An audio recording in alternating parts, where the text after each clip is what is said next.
The Equitable Life Assurance Society presents This Is Your F.B.I.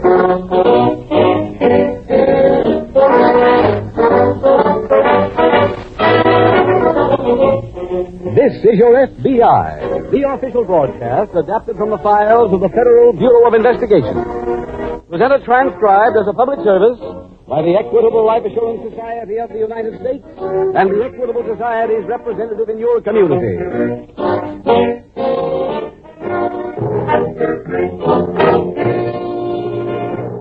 Of more than 4.25 million members of the Equitable Life Assurance Society, many thousands are those who have seen the advantages of the Independent 60s plan. Independent 60s? Just what does that mean? It's an Equitable Society plan for self-reliant people who wish to enjoy financial independence on reaching the age of 60. Does that describe you? Then you'll want to listen carefully in about 14 minutes when I give full details on the Independent 60s plan, offered by the Equitable Life Assurance Society of the United States.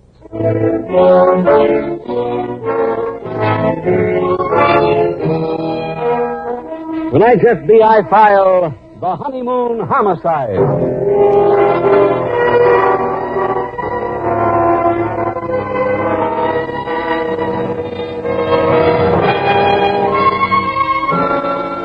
Almost 100 years ago, in a speech at Springfield, Illinois, a tall, gaunt figure of a man who was soon to become the 16th President of the United States, Abraham Lincoln, said, "I believe this government cannot endure permanently, half slave and half free."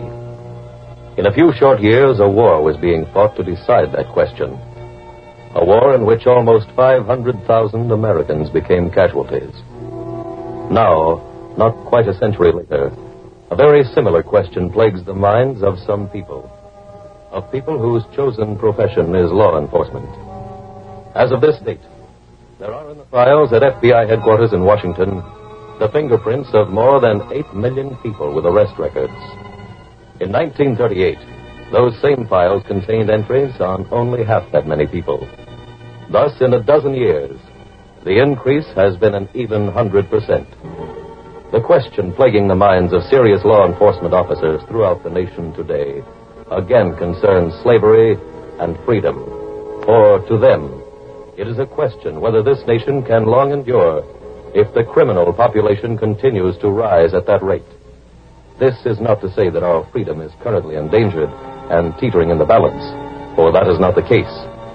However, it is imperative that something be done before crime does become that greater menace, before the current crime wave engulfs us all.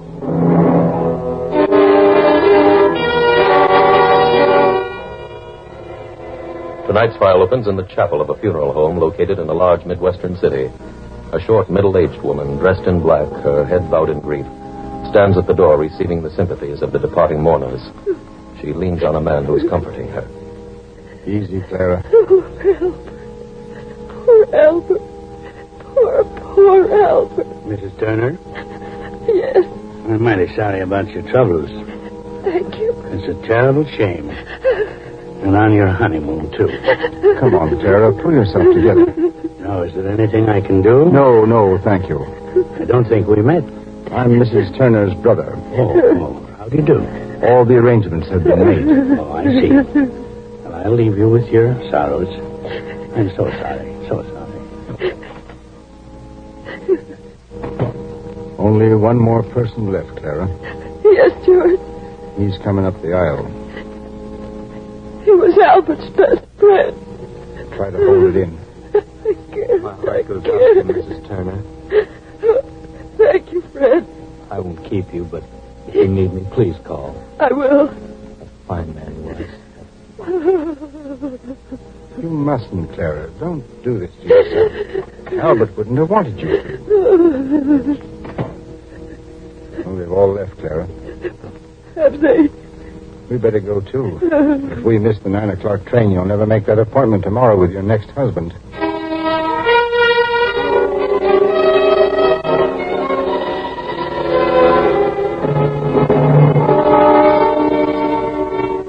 The next day at the local FBI field office, Special Agent Jim Taylor approaches the desk of Agent Dave Brewster. Morning, Dave. Hi, Jim. We were assigned to work together on something that came in this morning. We got to locate a woman whose name we don't know and whose identity we're not too sure of. Sounds like a new quiz game. Well, the last name this woman used that we know about was Clara Jackson. What's the crime? Well, while this Clara Jackson and her husband were on their honeymoon, he suspected that he was getting small doses of poison in his coffee. It's a novel wedding present. Yeah. Well, Jackson went to a hospital, had himself examined, and he was right. Doctors just barely saved his life. I see. That was about a month and a half ago. Then when he recovered, he gave the police all the details. And the woman had gone by that time. Yeah, naturally. Well, how come we're in on the case? The police in Jackson's hometown discovered that she was headed here with the money and valuables that she had stolen. Uh-huh. Their lead was confirmed last night when Jackson's gold watch was found here in a 6th Avenue pawn shop. And you say we don't have a good description on this woman. Not yet, but we may soon. The wedding pictures that she took with Jackson are on their way, and as soon as they're here, we'll start doing some legwork.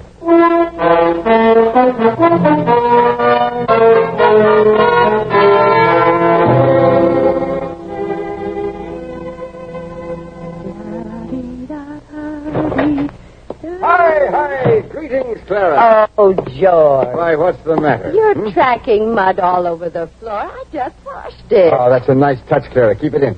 Listen, Mr. Dillon is on his way. Who? The man I've been writing to for you. You know, your next husband. Oh? Oh, yes. Have you seen him? No, but I talked to him on the phone and told him where the cottage was. Well, gracious, I'd better get these flowers arranged and go in and take off this apron. No, leave it on. With company coming? Clara, you're perfect just the way you are, dear. Why, I look terrible. Clara, if I had invented you, I couldn't have done a better job. Oh, sure. Rosy cheeks, your hair tied in a bun, a flowered house dress, and an apron that's been used. Yes. You're everything a man in the Lonely Hearts Club dreams about. You look like fried chicken and hot biscuits. Oh, do I have to be something fattening? Your weight, darling, is part of your charm, your personality. Oh, that must be Dillon. Well, I'm going out the back door. Go ahead, let him in.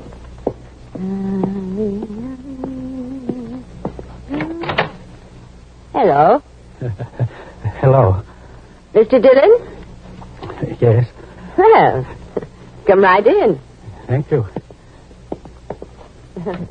Oh, yeah.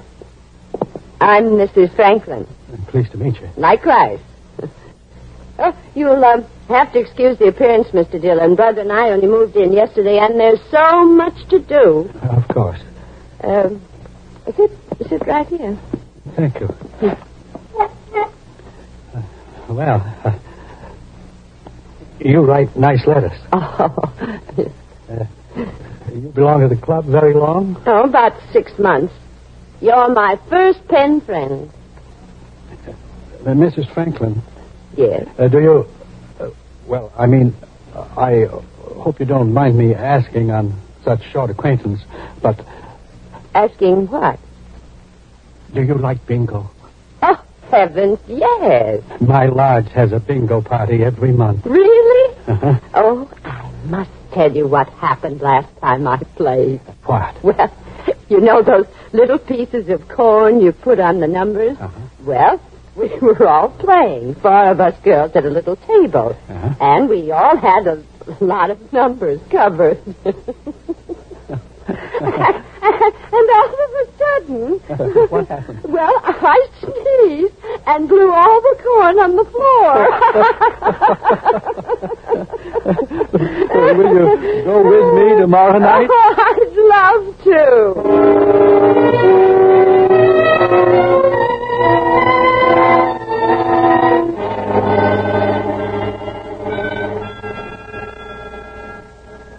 Dave, I've got something on that Jackson file. Do you remember those wedding pictures that I was expecting? Uh-huh. Well, they came, and I had copies printed up. The police distributed them to all the neighborhood stores, and then this morning we got a call from a supermarket over on 3rd Avenue.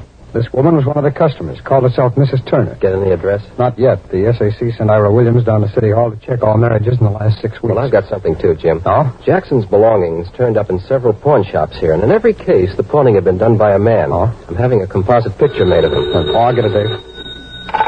Special Agent Taylor speaking. Yeah, Ira.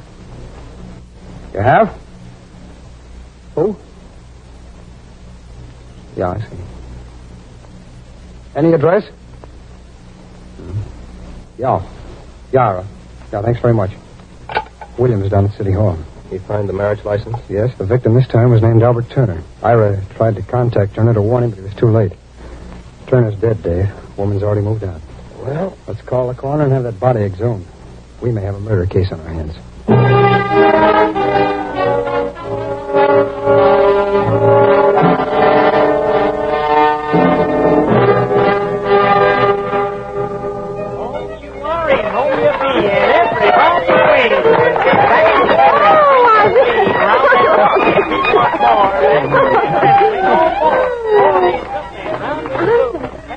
I don't think I can dance another step. Me either. Oh, Let's go sit down. all right. Gracious, wasn't Mr. Whipple mad at me? Was he? Why? Well, I let go of his hand too soon, and he swung into the fiddle player. Well, here's a good place to rest. Oh, yes. Oh, my. Nice to sit down again. I must say, Arthur, you keep a body going. Oh, Clara. Well, I mean it. I haven't caught my breath all week. First that bingo game, and then the boat ride and the picnic. Yes, it has been a wonderful week. You know, Clara, you've made me feel young again. Me? Why, Arthur Dillon, you're the youngest person I know. If I am, I have you to thank. Till you came along, I never realized how lonely I've been. Oh, Arthur. I mean it. Clara, I know how fond you are of your brother. What about George? Well, I kind of wish... Oh, I'm not very good at this kind of thing. Clara, when George goes on the road again, would you... could you... Clara, will you marry me? Well, bless your big old heart. Of course I will.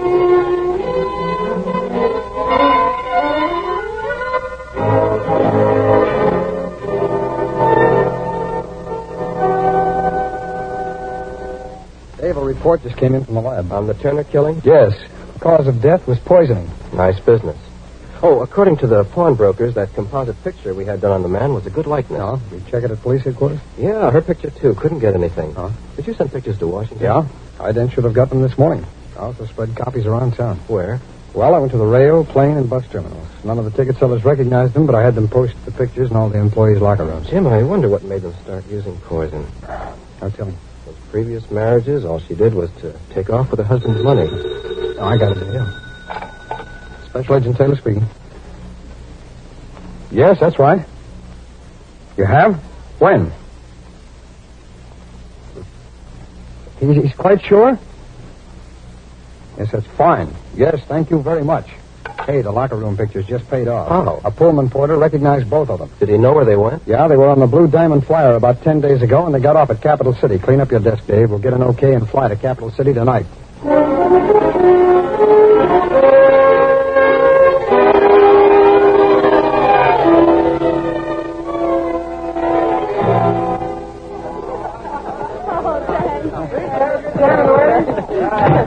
Oh, gracious. It was a wonderful wedding, Arthur. Yes, it was.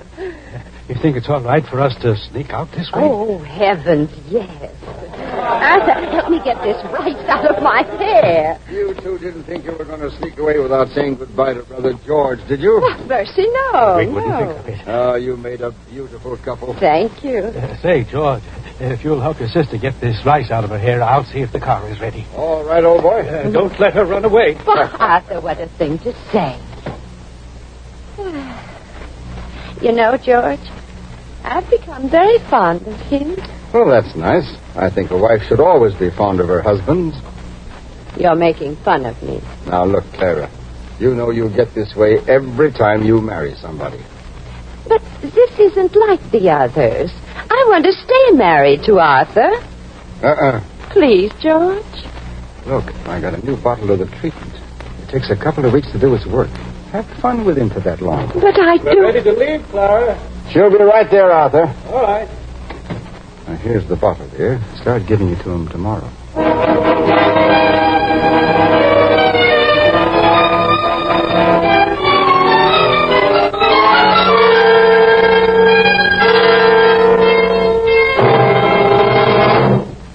return in just a minute to tonight's exciting case from the official files of your F.B.I. Now a quick interview with Mr. Joseph Clark, a 63-year-old member of the Equitable Life Assurance Society. When he was 39, Mr. Clark started an Equitable Independent 60s plan. Today, his plan is all paid up. He's retired from business to enjoy the three freedoms that go with an Equitable Independent 60s plan. First, freedom from money worries and job worries, financial independence.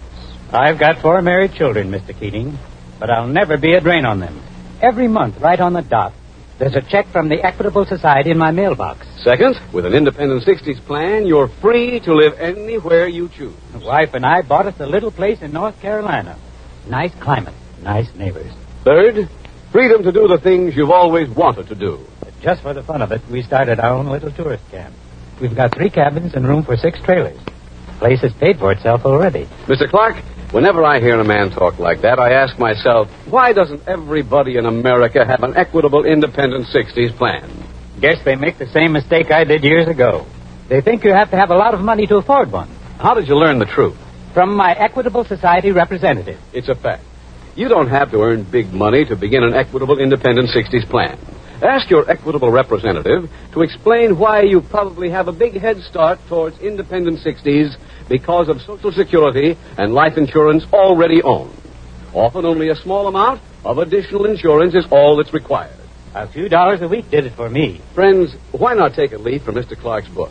Why not phone your Equitable Society representative without delay? Or send a postcard care of this station to the Equitable Society. That's EQUITABLE. The Equitable Life Assurance Society of the United States.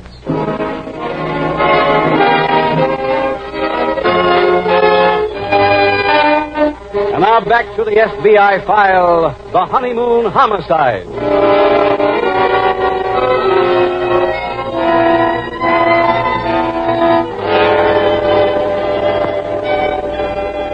Possibly a good many of you now listening to this case from the files of the Federal Bureau of Investigation are wondering how it happens that 2 criminals like the ones you are meeting tonight can remain free for any length of time. There are numerous answers to that question. As you have heard, many previous victims of this pair of swindlers were not murdered, but merely cheated. The pride of those victims who survived is the most basic reason for the freedom of these criminals, just as it is the reason behind the liberty of almost every swindler. The average victim of any racket, afraid to be known as a person whose judgment has been found wanting, usually licks his own wounds and keeps the knowledge of his loss to himself. By doing that, he comforts his vanity, but he also does something else. He ensures the fact that what was stolen will never be returned. In addition, the selfish silence allows the criminal to continue on his way to swindle still other people. If that were all, it would be bad enough. But by remaining quiet, the victim does something even worse. It is a truism in law enforcement circles that one crime, should it remain unpunished, inevitably leads to another. And as they continue, the seriousness increases until finally it reaches the only possible climax, murder. Tonight's file continues in a small anteroom at police headquarters in Capital City. Dave, I just spoke to Washington about the pictures we sent them. The man's name is George Mercer. The woman is his sister. They had records on them. Yeah. They were arrested together some years ago on a transatlantic liner. What for? The old Badger game. And his sister used the name of Clara then. That's the name she used when she married Jackson and Turner, too. Yeah, I think we can assume that she'll stay with it. Well, Dave, let's lay out a plan of action. Okay. Now, the previous pattern has been to pawn the belongings of each husband. So I think our first visit should be to all pawn shops. Right. Oh, I had another thought coming over here, one that we haven't touched yet. Lonely Hearts Club. Yeah, that'd be a good source for it. Well, I'll tell you what, Dave. Why don't you see if you can get a list of Lonely Hearts Clubs here in Capital City and start checking them. I'll cover the pawn shops and we'll meet back here.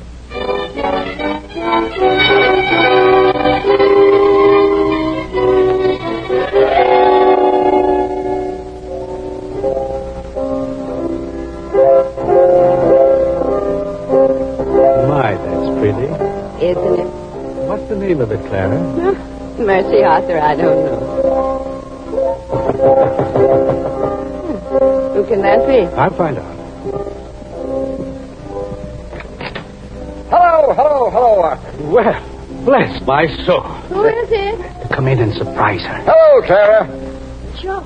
Goodness I hope you don't mind me dropping by this way. Mind. how Let me take you back. Thank you. My, you're a sight for sore eyes. Isn't he? How long are you in town for? Oh, just for a few days. Well, I'll run back and ready to spare room. No, let me do that. Nonsense, Clara. He's your brother. You sit here and chat with him. I'll do the fixing. Oh, that's mighty nice of you, Arthur. Thanks. No bother at all. I like having you with us. Thank you. He looks awfully healthy, Clara. Doesn't he? Poor man, he has trouble putting on any weight, but I've been making Nobody would take him for a man whose coffee's being spiked. Are you giving it to him? George, you haven't been in the house a minute and you're talking business. Clara, dear, I asked you a question. Just tell me, are you spiking his coffee? Yes or no? Well, no. Why not? I just can't. I wouldn't feel right poisoning Arthur. Oh, look, dear. This isn't a question of how you feel. It's something that has to be done if we're going to get to Quincy. Quincy? What are we going there for? Why, to meet your next husband, of course. I've just been up there picking him out. Now, I bought some new stuff that works real quick. You put it in his coffee tonight, and by morning, you'll be back again in the widow business.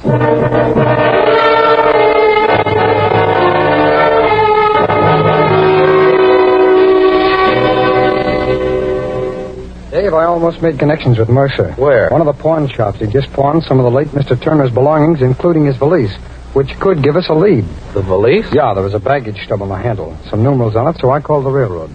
They said it could be a car number, and they're checking on it now. Jim, if you remember, he pawned one husband's stuff the day before the next husband was poisoned. Yeah. Now, if he follows a pattern, that could mean they're just about ready to leave here. And just about to poison another victim. Oh, did you get anything at the Lonely Hearts Clubs? Well, I contacted all of them. They're checking their memberships out.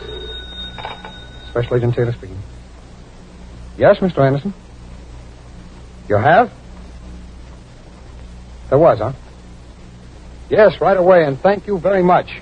That was the railroad, Dave. Pullman car number 1847 came in yesterday as part of the Golden Nugget. Those numbers that were on the baggage stuff? Yes, the Golden Nugget's an extra fare train, and they list the passengers' names. Dave, I'm going to go over there and find out who occupied that car.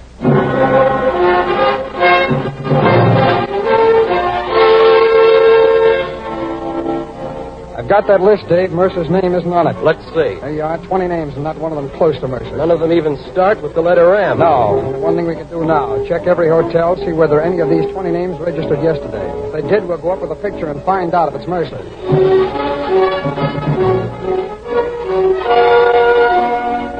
Jim, is Mercer staying at this hotel? He was. The clerk identified him as a guest named Black. That was one of the names on the railroad list. That's right. Unfortunately, he checked out an hour ago. Has his room been cleaned yet? No, they're holding it for us, Dave. Let's go in and take a look.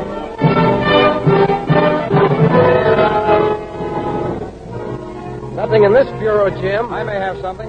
What? It's a letter, Dave. A Lonely Hearts letter. Who's it addressed to? Mrs. Franklin. Dave, if this is Clara, we've still got a chance.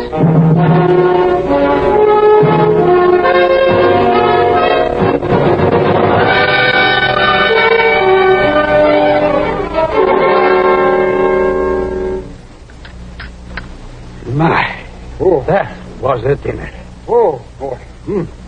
Arthur, I think Clara's become even a better cook since she married you. You hear that, Clara? Huh? George thinks your cooking's even better since our marriage. Oh.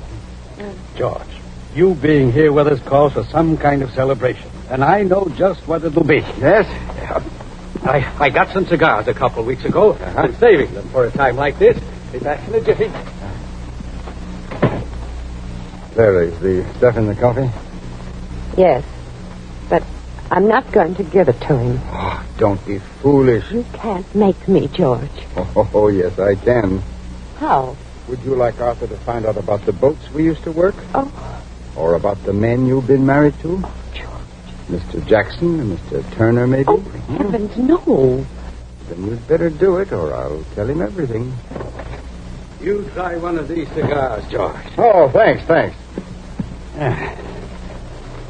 Well, how about a little coffee, Clara? Oh. All right.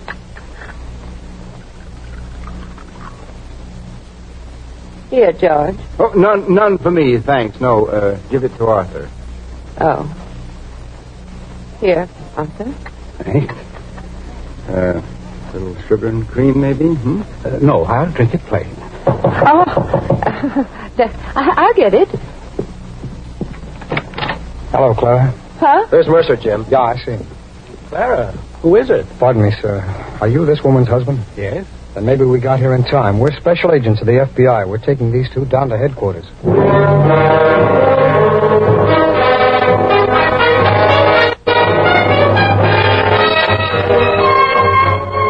George Mercer and his sister Clara were turned over to local authorities and tried in a state court on a charge of murder. Both were convicted and sentenced to be executed. When Special Agent Taylor found the Lonely Hearts letter in the hotel room George Mercer had rented, he realized it was then possible to trace the wanted woman, possible even without the help of any of the clubs. A painstaking search of records at the Marriage Bureau revealed that a Mrs. Clara Franklin, the name in the salutation of the letter Taylor found, had obtained a license to wed one Arthur Dillon. His address was also listed on the application, a fact which, as you have seen, was responsible for saving his life. Analysis of the coffee in the cup before Dillon revealed enough poison to kill a dozen men, and to kill them quickly. Thus, the arrest directly saved one life, and indirectly probably saved many more. The experience of the Federal Bureau of Investigation in cases like this, among others, is proof that one cannot be too cautious in meeting strangers. It does not follow as an automatic thing, but it is possible that remembering this file may one day save your life. In that event, the men of your F.B.I. will once again have done their job and done it well. Their job of protecting the lives and property of you, the American people.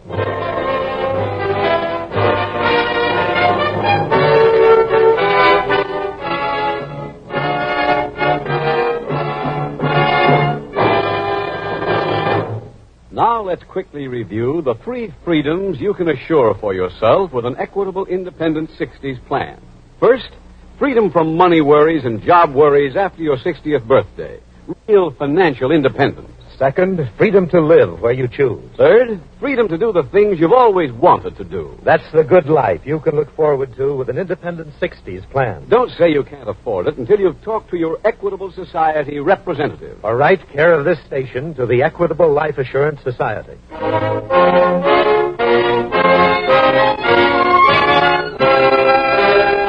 Next week, we will dramatize another case from the files of the Federal Bureau of Investigation. A story of the F.B.I.'s relentless efforts to prove a man's innocence. Its subject, extortion. Its title, The Campus Shakedown. The incidents used in tonight's Equitable Life Assurance Society's broadcast are adapted from the files of the Federal Bureau of Investigation. However, all names used are fictitious, and any similarity thereof to the names of persons living or dead is accidental. Tonight, the music was composed and conducted by Frederick Steiner. The author was Jerry D. Lewis. Your narrator was William Woodson, and Special Agent Taylor was played by Stacy Harris. Others in the cast were B. Benaderet, Herb Butterfield, Walter Catlett, Herb Rawlinson, Gil Stratton, and Paul Theodore. This is Your F.B.I. is a Jerry Devine production. This is Larry Keating speaking for the Equitable Life Assurance Society of the United States and the Equitable Society's representative in your community, and inviting you to tune in again next week at the same time, when the Equitable Life Assurance Society will bring you another thrilling transcribed story from the files of the Federal Bureau of Investigation. The Campus Shakedown on This Is Your F.B.I. The Adventures of Ozzie and Harriet, fun for the whole family, follow immediately over most of these ABC stations. Stay tuned. This is ABC, the American Broadcasting Company.